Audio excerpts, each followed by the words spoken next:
오늘은 17장하고 18장 나가겠습니다. 17장에는 무지와 작은 믿음이라는 캐릭터가 등장합니다. 쾌활해 보이는 한 젊은이 무지가 있었는데요.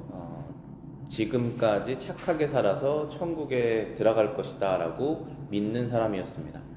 이 책에서 표현하기를 어떤 젊은 사람이 있는데 아주 밝아 보였다. 생긴 것이 얼굴이 너무 밝아 보이는 그런 사람이었다 라는 것이죠. 그런데 결국은 이 무지라는 사람은 천국에 들어가지 못하는 사람이죠. 왜냐하면 하나님의 율법을 알지 못하고 하나님께서 사람을 그리스도를 통해서 구원하신다는 사실을 알지 못하는 사람입니다. 그래서 무지라는 이름이 붙은 거죠. 그런데 사람이 알지 못할 때 아무런 걱정이 없죠. 그래서 쾌활해 보인다라고 되어 있는 것입니다. 근데 크리스천이 이 무지라는 사람을 만나서 그에게 물어봅니다.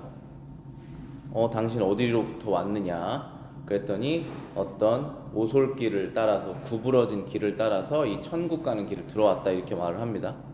그랬더니 크리스천이 하는 말이 당신은 좁은 문을 통해서 들어오지 않고 구부러진 오솔길을 따라왔기 때문에 심판의 날이 오면 천국에 들어가기는커녕 도둑이요 강도라고 책망받지 않을까 두렵습니다 라고 말을 합니다. 즉 좁은 문이라는 것이 뭐죠? 예수 그리스도를 통해서 이 천성 가는 문으로 들어오는 것이 아니라 오솔길, 뭐든지 간에 그 오솔길을 따라서 들어오게 된 것입니다. 그렇기 때문에 당신은 천국에 도착하더라도 그 심판대 앞에서 도둑이다, 강도다라고 책망받게 될 것이다 라고 말하는 것입니다. 왜냐하면 그 문이라는 것이 결국 예수님을 상징하는 것인데 예수님을 통해서 들어오지 않았기 때문에 천국에 들어가지 못한다라고 말하는 것입니다. 그런데 이 사람은 이쪽 길로 가도 이쪽 길로 들어와도 괜찮다라고 믿는 사람이었죠. 잠언 26장 12절에 말씀하십니다. 스스로 지혜롭게 여기는 자를 보느냐? 그보다 미련한 자에게 오히려 희망이 있느니라. 무지가 바로 그런 사람이었죠. 아무것도 알지 못하는데 스스로 모든 걸 안다라고 생각하는 사람이었습니다.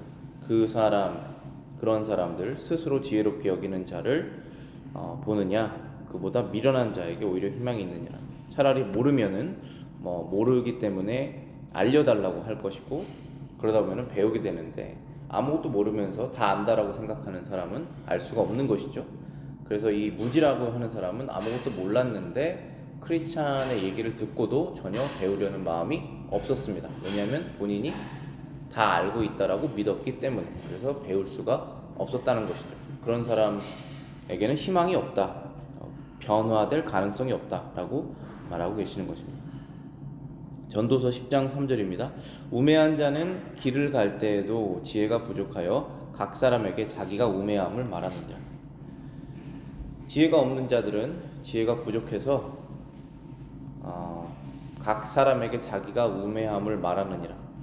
길을 갈 때에도 그가 행하는 모든 삶의 모습 속에서 우매한 것이 드러나는 것이죠. 말하지 않아도 지혜롭지 않은 모습이 드러나는 것입니다. 우매한 사람은. 그렇게 이제 무지는 떠나가고 크리스찬과 소망이 이제 다시 길을 가게 됩니다. 그때 작은 믿음이라고 하는 사람을 만나게 됩니다. 작은 믿음. 이 작은 믿음은 비록 믿음은 작지만 성실이 고향인 착한 사람이다라고 되어 있습니다. 이 사람은 천국에 들어가는 사람이에요. 결론적으로 말하면은. 근데 믿음이 작은 사람입니다. 그렇지만 성실이라고 하는 고향에서 태어났기 때문에 성실하게 믿음을 지키는 그런 모습이 있는 그런 사람입니다. 순례길을 가고 있던 작은 믿음은 잠이 들어서 3명의 건달들, 겁쟁이, 불신, 범죄에게 공격을 당해 돈을 모두 빼앗기지만 좋은 확신이란 도시에 살고 있는 대은혜가 나타나는 바람에 건달들이 도망가서 목숨을 건지고 가지고 있던 보석을 빼앗기지 않았습니다. 이 책에 보면은 이 순례길을 가고 있었는데 이 작은 믿음이라는 사람이 졸려서 잠에 빠집니다. 그런데 3명의 도둑들, 건달들이 나와서 이 작은 믿음을 공격하죠. 그래서 있는 돈을 다 뺏깁니다. 있는 돈을 다 뺏기고 거의 목숨까지 잃는 그런 상황이었는데 누군가의 발자국 소리가 들려서 이 겁쟁이들이 무서워서 도망을 갑니다. 근데 이 겁쟁이들이 하는 말이 대은혜인 것 같아, 대은혜의 발자국인 것 같아 하면서 도망가게 됩니다. 근데 대은혜라는 것이 말 그대로 Great Grace라고 큰 은혜를 가지고 계신 분이라는 분이죠. 그 분이 오니까 우리는 무서워서 도망가자라고 해서 건달들이 도망가게 됩니다. 근데 이분은 예수님이시죠. 그분이 나타나시는 걸 보고 이제 도망가게 됩니다. 그래서 도망가는 바람에 결국은 이 작은 믿음의 목숨이 구해지고 작은 믿음이 가지고 있었던 보석이 있는데 그 보석은 뺏기지 않게 됩니다. 근데 나중에 알게 되는데 이 보석이라는 것이 의미하는 것이 작은 믿음의 구원의 신앙이에요. 구원받을 만한 믿음, 이것이 작은 믿음이 갖고 있는 보석입니다. 근데 그것은 다행히 뺏기지가 않습니다. 몸도 다치고 돈도 다 뺏기고 다 뺏겼는데 천국 가는 믿음만 뺏기지 않았다라는 그러한 내용이죠. 근데 크리스천이 이 작은 믿음이 보석을 뺏기지 않은 것에 대해서 이렇게 해석을 합니다. 작은 믿음이 그 보물을 잃어버리지 않은 이유는 자기 노력 때문이라기보다 선하신 섭리 덕분이라 할 수 있습니다. 왜냐하면 그는 강도들이 오는 것을 보고 낙담하여 어떤 것을 숨길 만한 힘과 재주를 발휘하지 못했기 때문입니다. 즉 하는 말이 이 작은 믿음은 작지만 그래도 그 보물은 뺏기지 않았네, 참 잘했다, 이렇게 해석할 수도 있겠지만 사실은 그것이 아니라 이 작은 믿음이라는 사람은 너무 무서워서 힘이 다 빠졌고 자기가 가지고 있는 이 보석을 숨기거나 보호하려고 하는 그러한 힘도 없었다는 것이죠. 그런데 하나님의 선한 섭리가 있으셨기 때문에 그 믿음이 보존됐다라는 것입니다. 그러니까 대은혜라고 하는 분이 나타나셔서 그 도둑들이 도망간 것처럼, 그러니까 예수님께서 우리에게 오셔서 마귀가 도망가는 것처럼 우리의 힘으로 우리의 믿음을 지키는 것이 아니라 그리스도의 섭리 가운데 우리의 믿음이 지켜졌다, 이 작은 믿음의 믿음이 지켜졌다라는 것입니다. 물론 우리가 이 작은 믿음의 그 모습을 따라갈 필요가 없습니다. 우리가 스스로 전신갑주를 입고 믿음의 방패를 가지고 성령의 검으로 그러한 대적들을 싸울 수도 있죠. 그런데 이 사람은 너무 두려워서 믿음이 너무 작기 때문에 싸울 만한 그러한 힘이 없는 사람입니다.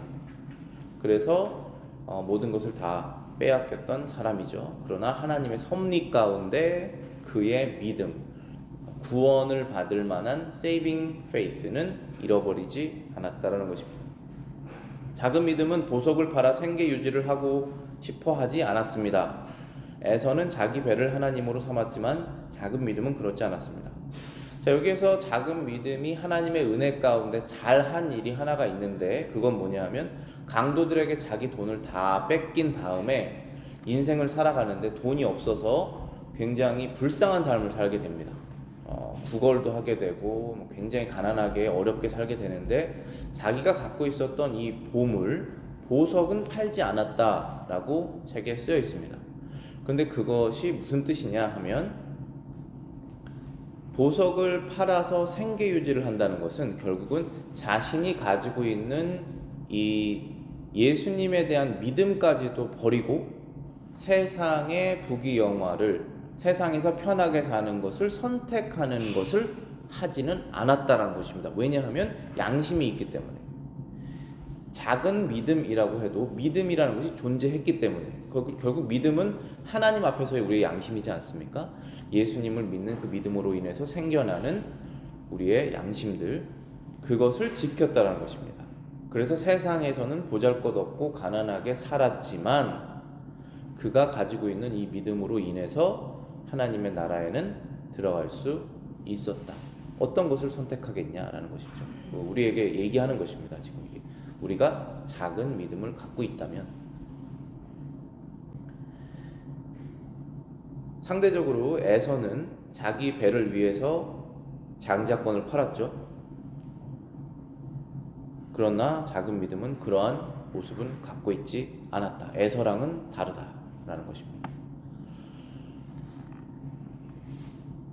히브리서 12장 16절 17절에 이렇게 말씀하십니다. 음행하는 자와 혹 한 그릇 식물을 위하여 장자의 명분을 판 에서와 같이 망령된 자가 있을까 두려워하라.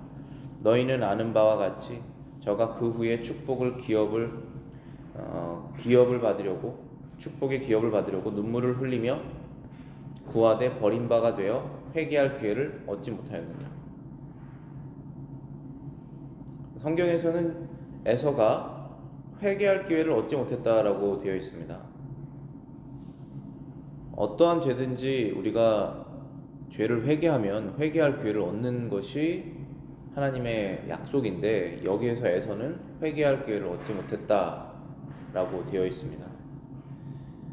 즉 모든 것들을 고려해 보면 에서는 참된 회개를 하지 않았다라고 볼 수 있습니다. 에서가 지금 슬퍼하는 이유는 자기가 갖고 있었던 장자권을 순간적인 자신의 욕심에 의해서 버린 것을 후회하고 있는 것이죠. 그 후회한 이유는 무엇일까요? 장자권을 갖고 있으면 그때 당시에 재산을 아버지로부터 2배를 받게 되는데 그것이 아쉬운 마음이 나중에 들었겠죠.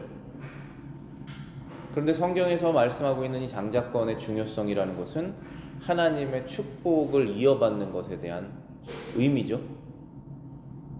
그러니까 세상과 하나님 사이에서 에서는 세상을 선택한 것입니다.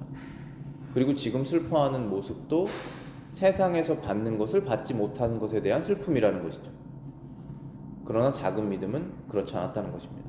비록 믿음은 작지만 세상과 천국, 영원한 것을 비교했을 때 당연히 영원한 것이 훨씬 더 위대하고 영원하고 값지다는 것을 알았다는 것입니다.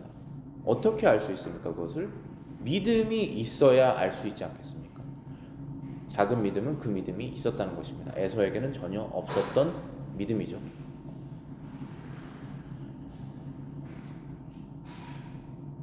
크리스천이 이 작은 믿음의 이야기를 통해서 한 가지 교훈을 얘기를 합니다. 우리는 2가지를 해야 합니다. 첫째로 무장을 하고 방패를 확실히 챙겨야 됩니다. 둘째로 우리는 하나님의 동행하심과 보호하심을 간청해야 됩니다.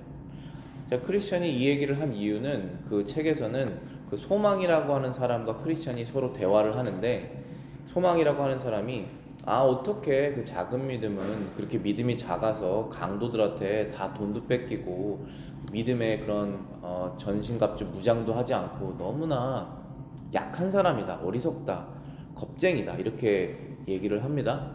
그랬더니 크리스찬이 하는 말이, 당신 그 싸움을 실제로 싸워봤으면 그런 말 하지 않았을 것이다 라고 얘기를 해요. 그 뜻은 무엇이냐면 그 싸움이 그렇게 쉬운 싸움이 아니다라는 것입니다.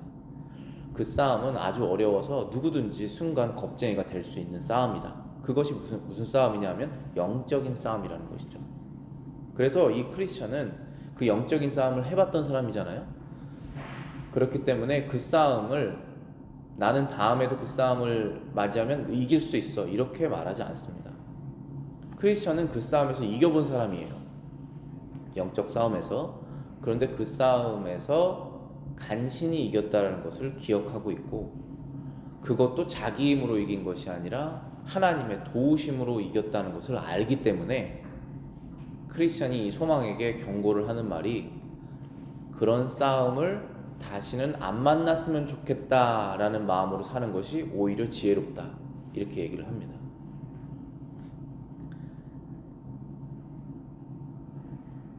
그리고 무장을 하고 방패를 확실히 챙겨야 된다. 언제 어디서 그런 싸움이 시작될지 모르기 때문에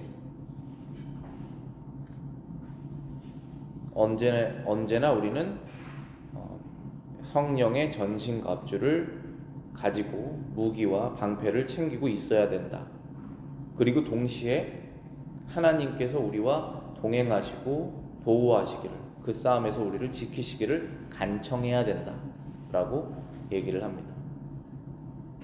에베소서 6장 16절에 말씀하십니다. 모든 것 위에 믿음의 방패를 가지고 이로써 능히 악한 자의 모든 불화살을 소멸하라.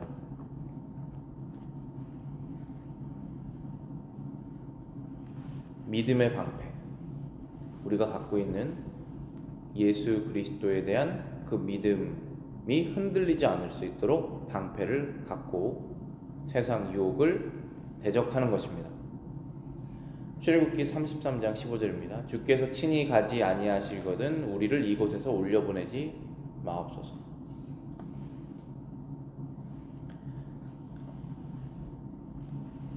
출애굽기에서 광야에서 진행을 하고 있는데 그 여정을 주께서 친히 가시지 않는다면 우리를 보내지 마시옵소서라고 고백하죠. 저와 여러분들의 신앙도 바로 이러한 신앙이 될 것입니다. 어디를 가든지 그것이 세상 끝이라도 주님께서 가라고 하시면 가겠습니다인데, 갈 때 주님께서 나와 함께 가시지 않으면 저는 가지 않겠습니다라고 말한다는 것이죠. 주님께서 함께 가시는 곳인데 내가 가고 싶지 않은 곳이어서 나는 안 간다라고 할 수는 없는 것이죠. 저희는 대신에 우린 이렇게 말할 수 있습니다. 어디든지 가겠지만 주님께서 함께 계시면 가겠습니다. 그것이 세상을 믿음으로 이기는 방법입니다. 그리고 이제 다시 순례길을 떠나게 되는데 이 크리스찬과 소망이 어떤 사람을 만나게 됩니다. 그 사람의 이름은 아첨쟁이이죠. 아첨쟁이를 조심하라고 그 목자들이 얘기를 했었던 바로 그 사람입니다. 근데 처음에는 그 사람의 이름이 나오지 않아요. 그 사람의 형태만 나옵니다. 모습만. 표현하기로는 피부는 검지만 하얀 옷을 입은 사람이라고 상징적으로 표현을 합니다. 검은 피부에 있는 사람이 나쁘다는 것이 아니라 속이 검다라는 거 얘기하면 되겠죠. 검은 속을 갖고 있지만 아닌 것처럼 꾸민 자라고 이해하면 될 것입니다.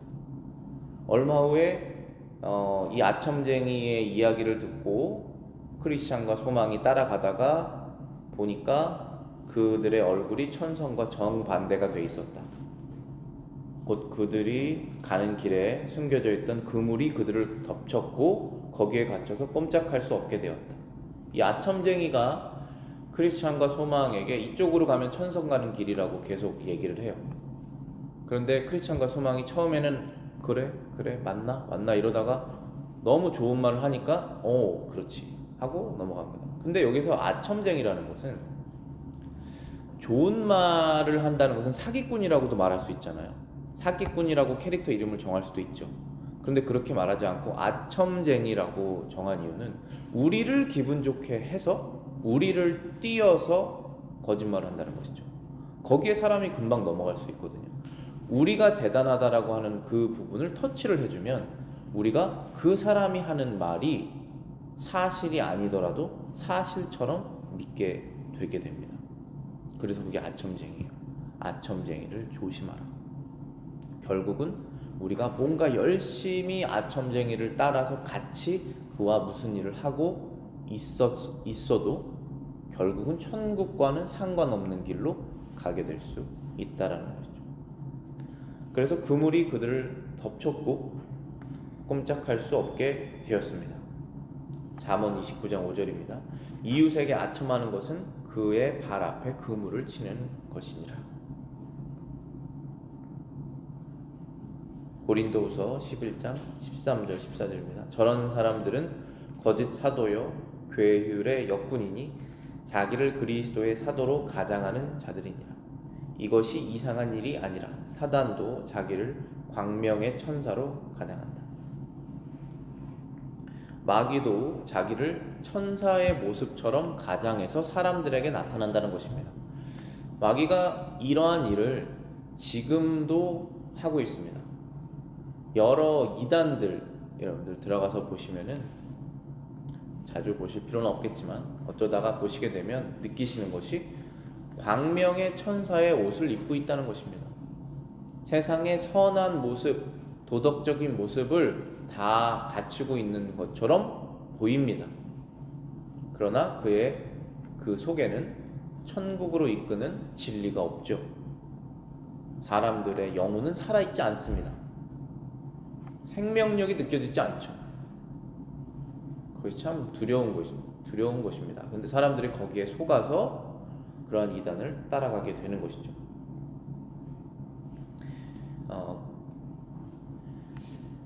그러다가 이제 이 그물에 갇혀 있었던 이 크리스천과 소망을 어떤 사람이 와서 구해줍니다. 그는 천사예요. 하나님의 보내신 천사.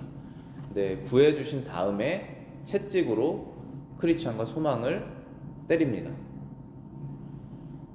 왜 아첨쟁이를 조심하라는 말을 기억하지 않았냐 하면서 징계를 하시죠.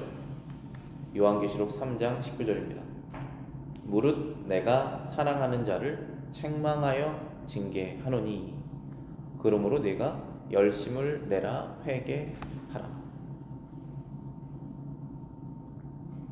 하나님께서 사랑하시는 자를 징계하신다라고 말씀하셨습니다. 하나님께서 사랑하시는 자들도 때때로 이렇게 아첨쟁이에게 속아서 엉뚱한 길을 가고 또 그물에 걸려서 고생을 하게 됩니다. 그런데 하나님께서 그를 사랑하신다면 그 그물에서 구해내시고 그리고 책망하여서 다시 회개할 기회를 주십니다.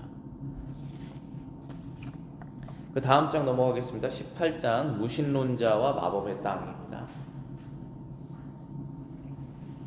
이제 다시 그물에서 빠져나와서 크리스천과 소망이 천성을 가는 길을 가는데 또 다른 사람을 만납니다. 그 사람의 이름은 무신론자, 신이 없다라고 믿는 사람입니다. 그들은 크리스천과 소망을 보고 비웃습니다. 그리고 이렇게 말합니다. 당신은 그렇게 우스꽝스러운 여행을 한다고 하니 얼마나 무지몽매한 사람들인가 생각돼서 나는 웃었습니다. 세상에는 당신들이 꿈꾸는 그런 곳이 어디에도 없단 말입니다. 당신들 너무나 우스운 여행을 하고 있습니다. 그래서 내가 당신들 보고 웃은 것입니다. 왜냐하면 당신들이 꿈꾸는 그 천국은 이 세상 어디에도 없습니다라고 말했습니다. 이 무신론자는 실제로 이 천국을 찾아보려고 노력했던 사람이에요. 그런데 찾지 못했습니다. 그래서 없다라는 결론을 내린 사람이에요. 그리고 그 결론에 확신을 갖고 있습니다. 그렇기 때문에 자신이 했었던 그 길, 천국을 찾는 길을 하고 있는 크리스천과 소망을 보고 하는 말이 내가 다 해봤는데 없더라 라고 말하는 것이죠. 이 무신론자의 입장에서 보면 크리스천과 소망의 행동은 아주 어리석은 것이죠. 그리고 이 무신론자 자체도 자기가 천국을 찾으러 다녔던 그 시간을 어리석었던 시간이라고 생각하고 있습니다. 그런데 크리스천이 그 무신론자의 말을 한 번에 거짓이라는 것을 증명하게 됩니다. 어떻게 말했는지 볼까요? 그렇지만 내세에는 있습니다 라고 말합니다. 무신론자가 말하는 것이 당신들이 찾는 천성은 이 세상 어디에도 없다. 당신들이 찾는 예수 그리스도가 주인이신 그 새 예루살렘, 그 천국, 하나님의 나라는 내가 전 세계를 다 돌아봤는데 없다라고 말하는 것입니다. 그런데 크리스천은 말하기를 이 세상에는 없고 다음 세상에 있습니다 라고 말합니다. 잠언 19장 27절입니다. 내 아들아 지식의 말씀에서 떠나는 교훈을 듣지 말지니라. 세상에 수많은 교훈들이 떠다닙니다. 세상에서 사람들의 입을 통해서 수많은 교훈들이 떠다닙니다. 그런데 하나님의 지식의 말씀에서 벗어나게 하는, 떠나게 하는 말은 들을 필요 없습니다. 요한일서 2장 21절입니다. 내가 너희에게 쓰는 것은 너희가 진리를 알지 못하기 때문이 아니라 알기 때문이요 또 모든 거짓은 진리에서 나지 않기 때문이라.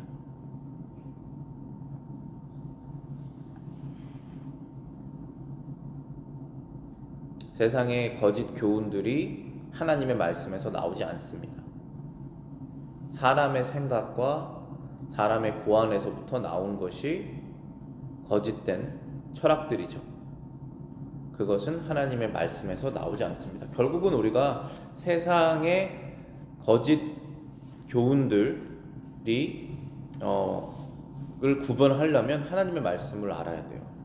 왜냐하면 세상의 교훈들은 하나님의 말씀과 세상의 사람의 말들이 섞여 있습니다. 그래서 그것을 구분하려면 하나님의 말씀을 올바르게 알아야지 그것을 구분할 수가 있어요. 왜냐하면 이 아주 깨끗한 물에 더러운 물을 한두 방울 넣으면 그 물은 더러워지는 것이잖아요. 그 물은 이미 마실 수가 없는 물이 된 것입니다. 깨끗한 물에 독약을 한두 방울만 집어넣어도 그것은 사람을 죽이는 물이 되는 것이지 않습니까? 하나님의 말씀에 여러 가지 도덕적 기준들이 있는데 그것과 부합하는 세상의 말들이 얼마나 많이 있습니까? 하나님 그리고 교회에 관련된 성경 용어들을 사용하면서 그것들을 사용한 세상의 사람들의 철학들을 말한다면 그건 얼마나 구분하기가 어렵겠습니까? 그러니까 우리가 하나님 말씀을 더 잘 알아야겠죠? 소망이 이제 갑자기 졸리기 시작합니다. 왜냐하면 여기에서 그들이 도착한 곳이 마법의 땅이라는 곳이기 때문입니다. 그래서 눈을 뜰 수 없을 정도로 졸리기 시작합니다. 그래서 소망이 여기에서 한숨 자고 가고 싶습니다 라고 얘기를 하죠. 그랬더니 크리스천이 절대로 안 됩니다 라고 얘기를 합니다. 왜냐하면 마법의 땅을 조심하라고 하는 목자의 말을 기억했기 때문입니다. 여기에서 분명히 졸린다고 했다. 우리뿐만 아니라 모든 사람이 다 졸리는 곳이다. 그러니까 졸지 말자. 계속 가자. 이렇게 얘기를 합니다. 존다라는 것은 결국 신앙생활을 열심히 하다가 힘이 빠져서 멈추는 것이죠. 아까 멈추고 영적인 그러한 상태가 안 된 것이죠. 무지한 상태가 되어버리는 것입니다. 그런데 우리가 혼자서 신앙생활을 못해요. 소망이라는 사람이 이 사람이 신앙이 강한 사람이고 크리스천도 신앙이 강한 사람인데 소망이라는 사람이 지금 영적인 각성 상태가 없어져 버리는 상황에서 크리스천이 옆에서 도와줘서 크리스천을 소망을 깨우는 것입니다. 데살로니가전서 5장 6절입니다. 그러므로 우리는 다른 이들과 같이 자지 말고 오직 깨어 정신을 차릴지니라. 다른 이들과 같이 자지 말고, 얼마나 세상에 영적 각성을 다 잃어버리고 신앙생활하는 사람이 많이 있습니까? 우리는 그들처럼 하면 안 된다라고 말씀하고 계시는 것이죠. 소망이 크리스천에게 이렇게 말합니다. 제 잘못을 인정합니다. 만약 제가 혼자 여기 있었더라면 저는 잠을 자다가 큰 위험을 당하고 말았을 것입니다. 지금까지 당신이 동행해 주심은 제게 큰 자비였습니다. 혼자서 우리가 신앙생활을 못하고 우리 좋은 신앙의 친구들을 우리 교회 안에서 서로를 점검해주고 깨우고 어떻게 됐는지 우리의 신앙생활을 돌아보고 함께 기도하고 격려하고 하는 것이 필요합니다. 우리는 절대로 혼자 신앙생활을 할 수가 없어요. 이러한 위기 상황을 누구든지 맞이할 수가 있습니다. 전도서 4장 9절 10절입니다. 두 사람이 한 사람보다 나음은 그들이 수고함으로 좋은 상을 얻을 것입니다. 혹시 그들이 넘어지면 하나가 그 동물을 붙들어 일으키려니와 홀로 있어 넘어지고 붙들어 일으킬 자가 없는 자에게는 화가 있으리라. 그래서 목사에게는 장로들이 옆에서 함께 신앙생활을 가까이 하게 돼야 되고, 장로는 목사가 옆에서 신앙생활을 같이 하고, 성도들은 성도들끼리, 그리고 또 교회 지도자들이 신앙생활을 같이 하는 것이고, 또 배우자는 서로 배우자를 살펴보고, 형제들은 형제들을 살펴보고 하면서 신앙생활을 같이 하는 것입니다. 그것이 하나님께서 원하시는 것입니다. 그래서 우리 스스로 깨어서 우리의 형제 자매들을 깨울 수 있는 그런 상태가 되어야겠죠. 여기서 이제 크리스천이 제안을 합니다. 너무 졸리니까 이야기를 하면서 길을 갑시다 라고 얘기를 합니다. 우리 운전할 때 졸릴 때 이야기하는 것처럼 이야기를 해요. 그런데 무슨 얘기를 하느냐? 영적인 이야기를 시작하게 됩니다. 영적인 각성이 지금 없는 상태에서 그를 깨우려면 영적인 얘기를 해야겠죠. 그래서 그 얘기를 시작합니다. 어떻게 신앙생활을 시작하게 되었습니까? 이런 이야기를 하게 되는 것이죠. 그랬더니 소망이 말합니다. 저는 허영의 시장에서 살았던 사람, 우리 다 알고 있죠. 허영의 시장에서 세상에 필요한 모든 것들 파는 그런 유혹의 시장에서 소망은 살았었던 사람입니다. 그런데 거기서 자신의 믿음과 선한 생활을 지키기 위해 순교한 사랑스러운 믿음씨를 통해서, 그리고 하나님의 말씀을 듣고 또 생각하는 가운데서 이 일들의 마지막은 사망이요, 이로 말미암아 하나님의 진노가 불순종의 아들들에게 임한다는 사실을 깨닫게 되었죠. 그때부터 신앙생활이 시작됐다는 것입니다. 허영의 시장에서 살 때 믿음이라는 사람이 순교하는 것을 보았고, 그가 목숨을 잃으면서까지 자신의 믿음을 지키는 걸 실제로 보았다. 그러고 난 다음에 하나님의 말씀을 듣게 됐고, 그 말씀을 통해서 내 양심에 울리는 음성이 이렇게 살다가 마지막은 하나님의 심판이다 라는 것을 깨닫게 됐다는 것입니다. 그래서 믿음의 여정을 시작하게 되었습니다. 자신의 이름까지도 바꾸고 소망이라고 하는 이름으로 바꿨죠. 그리고 믿음의 여정을 시작하게 됩니다. 수고하고 무거운 짐진 자들아 다 내게로 오라, 내가 너희를 쉬게 하리라. 마태복음 11장 28절. 이러한 말씀을 소망이 믿고 예수님을 따르게 됩니다. 그런데 예수님을 따르려면 어떻게 해야 되는지 소망을 알지 못했어요. 그래서 어떻게 하면 됩니까? 했을 때 그 믿음이라는 사람이 소망에게 이렇게 하라고 합니다. 하나님 불쌍히 여기소서, 나는 죄인이로소이다. 저로 하여금 예수 그리스도를 알게 하시고 또 믿게 하옵소서. 그의 의가 없으면, 그의 의를 믿지 않으면 저는 결국 내쫓김을 당할 것입니다. 주여, 저는 당신이 자비의 하나님이시오 당신의 아들 예수 그리스도를 보내사 세상의 구주가 되게 하셨다고 들었습니다. 뿐만 아니라 저와 같이 불쌍한 죄인들을 위해 아들을 기꺼이 바치셨다는 사실도 압니다. 그러니 주여, 지금 당신의 아들 예수 그리스도를 통해 제 영혼을 구원하시어 당신의 크신 은혜를 나타내시옵소서. 아멘 라고 기도하라고 알려줍니다.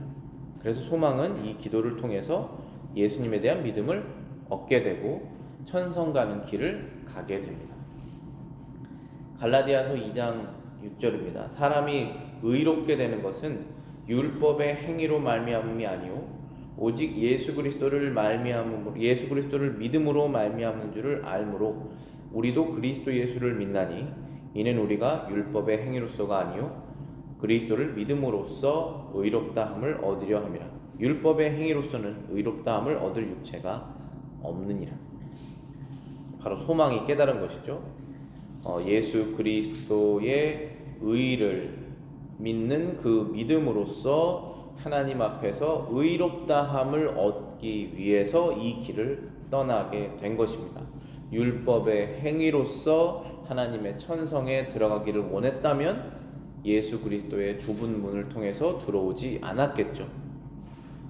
그 헛된 확신이라든지 그 무지처럼 자신들의 그런 열심으로 천성을 가려고 했을 것입니다. 그러나 이 소망이라는 사람은 확실히 예수님에 대한 믿음이 생겨서 그분에게 소망을 가지고 있던 사람이었죠. 그렇게 해서 이 졸리게 하는 마법의 땅을 크리스천과 소망이 졸지 않고 지나가게 됩니다.